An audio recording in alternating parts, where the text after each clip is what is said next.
ইজামণি, বলো তো সকালের নাস্তা মানে কি? বলো।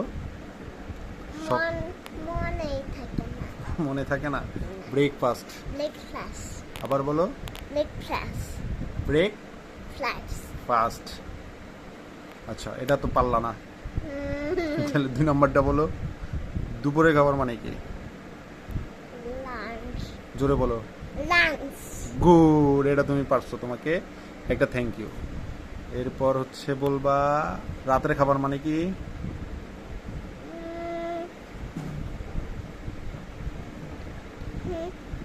রাতের খাবার মানে কি বলো? মনেই থাকে না। ডিনার। ডিনার। মনে আসছে?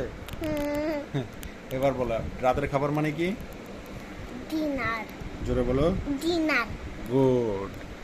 সকালের নাস্তা মানে কি আবার বলো তো? দুপুরের। সকালের নাস্তা মানে ব্রেকফাস্ট। ব্রেকফাস্ট। তুমি শুধু এটাই ভুলে যাও।